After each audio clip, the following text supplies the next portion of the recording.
What's going on, gentlemen? It's your boy John coming back at you again with another video. I discovered something today, but it's something that I've been aware of for a long time, but it's taken a while for me to get back to it. Okay?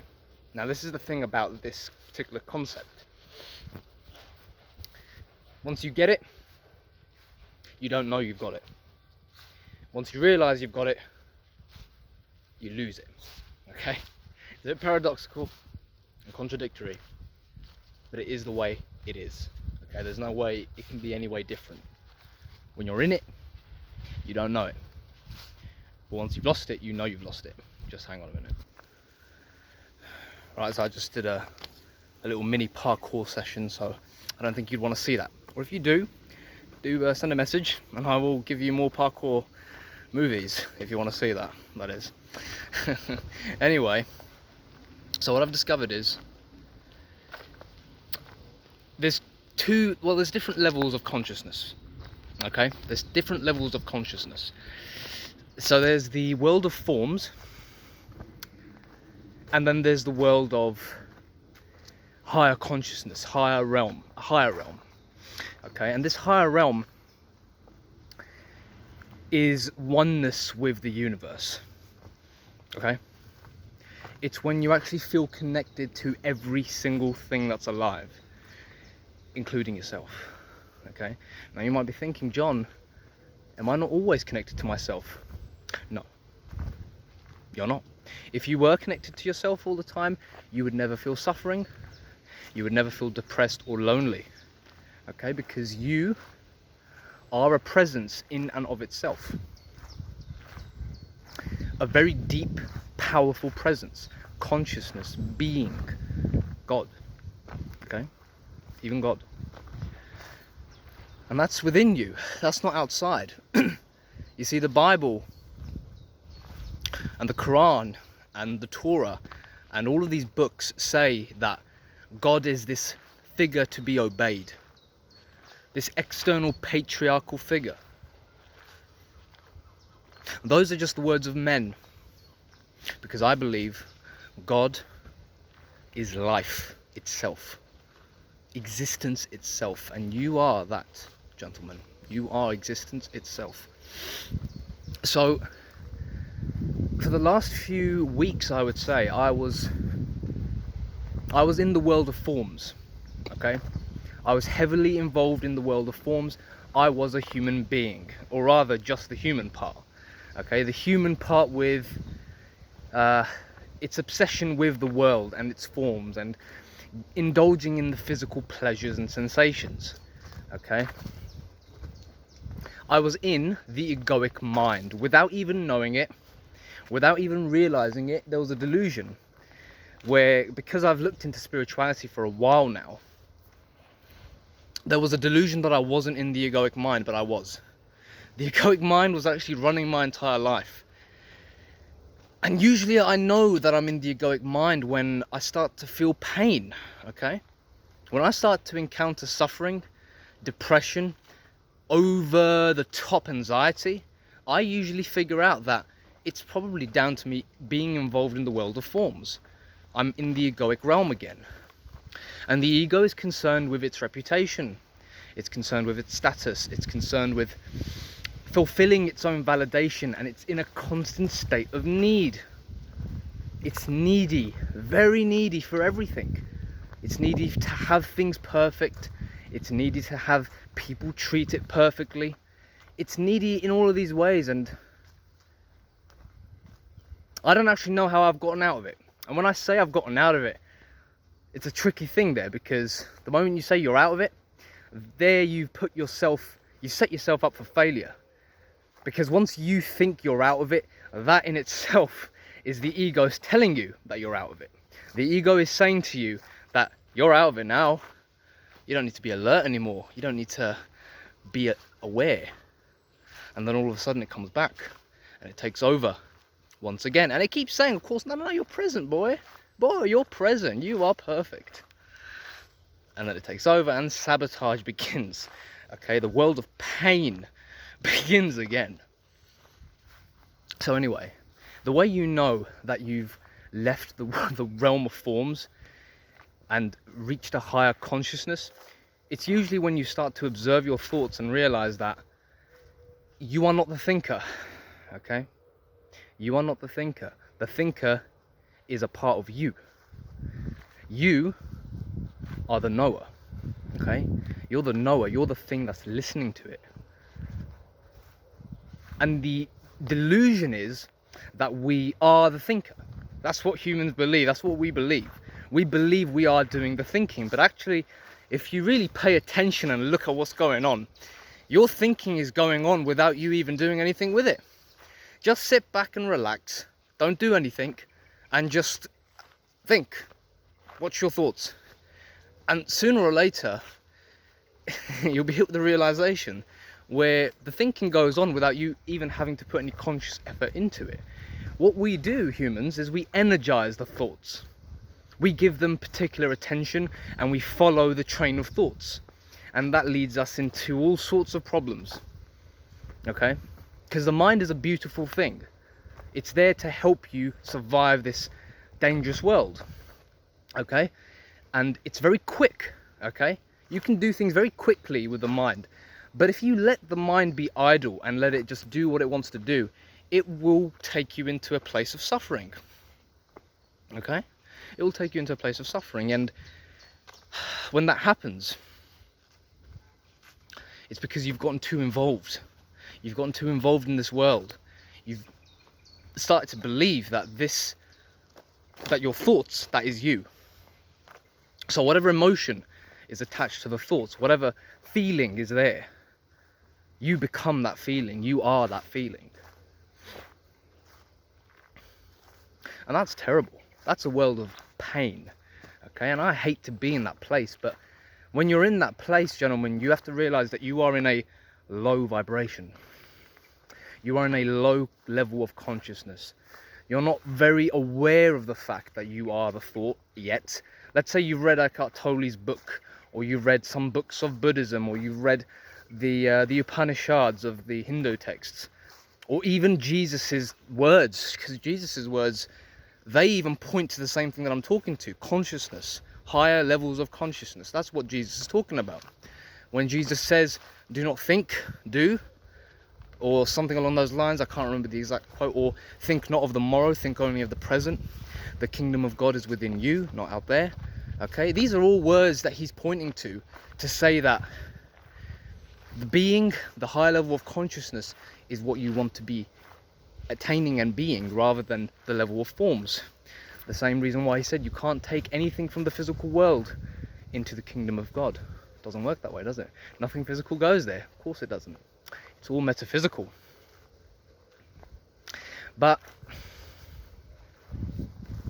to get out of that lower vibrational state, you have to become intensely aware and alert of what your mind is doing, and you can't use the mind against itself. I tried doing that, and all that did is made me go even more insane, made me go even more in pain. I was just in this paradox where my mind, I was actually scared of what my mind was saying now, because the mind was just saying whatever the hell it wanted to. It was rampant. Because I let it, because I was energizing those thoughts, giving them power, and I refused to ignore it, or rather, I kept on going back to it for safety and comfort. By doing so, you lose the present moment. You lose present moment awareness, and you become the ego again. And we don't want to be the ego, or at least when we create an ego, we want to always be coming from being first. My ego is still intact right now.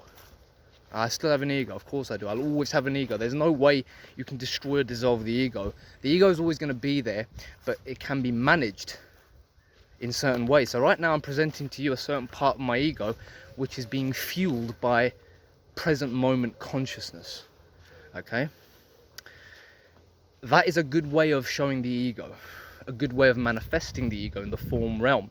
But if you just let the ego take control, as it usually does, and you're in autopilot mode, then you're a zombie, right? You're not even there. You're just letting the ego and the thought forms take complete control. You don't want that to happen. Because when that happens, gentlemen, you're in for a world of suffering. That's all I can tell you. Thought is suffering. Okay, thought is suffering. So yeah, that's just really it. Just remember to stay present. Remember to stay in the here and the now, because your mind's going to try and create problems for you wherever it can. That's what it does. That's what the mind is there for. The mind is there to help you survive. Okay, how can the mind even be there? How can it even exist if there are no problems? Please answer the question. How can it exist if there are no problems? So if you're just in your room and there's no problems, there's no issues, you've got food, you've got water, you've got everything that you need to survive, why is your mind making up bullshit then to make you worry or be anxious about? Why is it making up scenarios and dilemmas and dialogues and monologues and constant inner chatter about maniacal crap? If it's not talking about maniacal crap, it will then create and conjure actual visual problems. What do you do then? There's a few people coming along. I'm going to pause the video. I want to seem like a madman. Okay, so I just let them pass. The video's coming to an end anyway. I haven't got much more to say, to be honest. Yeah, if I'm going to give you some tips or anything, it's simply this. Always be present and aware of the present moment. Don't ever let it take you onto its, don't let the mind take you on one of its journeys and one of its tangents, okay? Because, well, you already know what happens when that happens, right? It's not a nice place to be. You create this hell, this internal hell. And if you want your mind to become a personal hell and a personal prison, which tends to happen, especially if you're in isolation. If you're in isolation and you're not having social contact a lot, okay, I'm lucky because I've got housemates and stuff. But if you haven't got housemates, if you haven't got people that you're in regular contact with, you're pretty much fucked.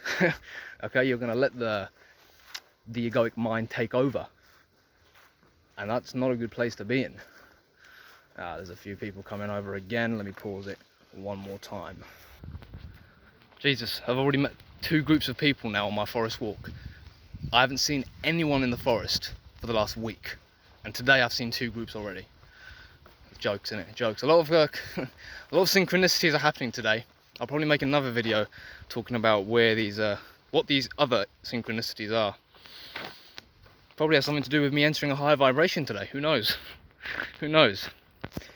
But yeah, okay, so getting into a higher vibration, don't let your mind take you on tangents. Stay as present as you possibly can. And just remember, you aren't the thoughts. You're not the thoughts. Okay, you're not the thoughts. You are the watcher, the knower. And if the thoughts sometimes get crazy and they get overwhelming, just remember, you are the knower, you're not the thoughts.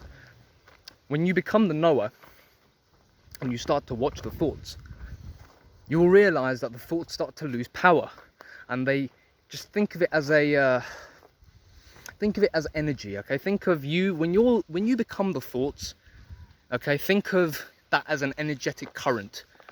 Okay, and it's just fueling the thoughts so that they're compulsive and non-stop. They just keep going, and it's like an electric wheel. It just keeps going round, round. Okay, infinitely. It doesn't stop. Some people, it doesn't stop ever. They put their heads down to bed and the thoughts are still going. They've got a little tormentor in their head that just doesn't shut up. Sometimes it gets so bad that when you put music in, you can't listen to the music, you can't listen to an audiobook, can't even sit down and watch a TV show or read a book, because there's just, the thoughts are so loud and they're so powerful in their momentum that it's just taking up all your attention, all of your energy. And you eventually fall asleep, but it's not a nice type of falling asleep. It's more like you're completely burned out by that point and you're still thinking in the sleep. Have you ever had one of those sleep sessions? Or one of those sleeps? What the fuck's the plural for that? Have you had one of those sleeps? Have you slept? Have you had one of those? Nah, I don't know how it works. I'm just gonna say sleeping sessions. Have you had one of those sleeping sessions where the thoughts just keep going and you wake up in increments throughout the night? And you can still hear the thoughts, they're just on a chain, they just keep going. And you close your eyes, they're still going, you're sleeping, they're still going. The reason they're still going is because you might have gone into an unconscious state when you're sleeping. But you've got to remember, when you've got these compulsive thoughts, even when you're awake, you're not actually awake, you're still unconscious, because you're letting the mind do what it wants. It's like you're sleepwalking. It really is like you're sleepwalking. You don't see anything really. You don't really feel anything. When you talk to people, you're just you've given complete control to the egoic mind, and it does what it needs to do. It's very similar to when you get into a fight. It's been a long time since I've gotten into a fight, like a street fight or something, and luckily I've never been in a physical street fight yet. But when the day comes, I'll get back to you and tell you how it goes.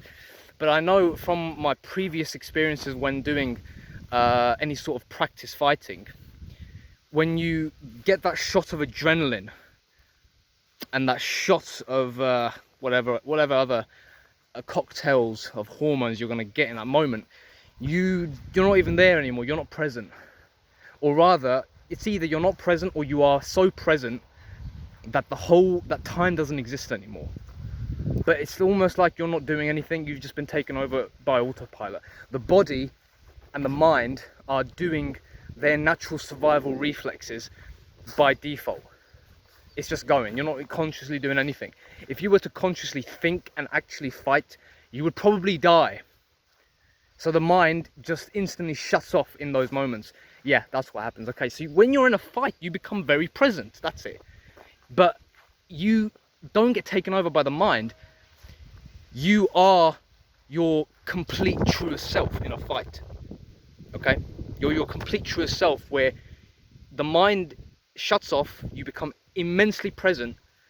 And there's times where people they've gone into this present moment situation, and then they've awoken again. It's more like then their mind just starts chatting again, and they realize that, oh, there's a bloody pool of mess on the floor, and the guy's on the floor dead or about to die, or they're on the floor and they're about to die. Okay? And usually in those moments, you get the most ridiculous kind of thoughts that pop into your head whilst you're having a fight. The most ridiculous type of thoughts, like, what am I going to have for dinner tonight? Or, I wonder what Susie's doing. Or, I wonder what's going to happen to Jax in Sons of Anarchy. You're in a fight, you're about to die, or you're about to kill someone, but the mind is going to give you these thoughts. Oh, it's so funny. Anyway, I've gone on for long enough. Alright, I hope you enjoyed the video. Remember, stay present, stay here, stay now, and stay safe. Okay, gentlemen, take it easy. I'll see you in the next one. Peace.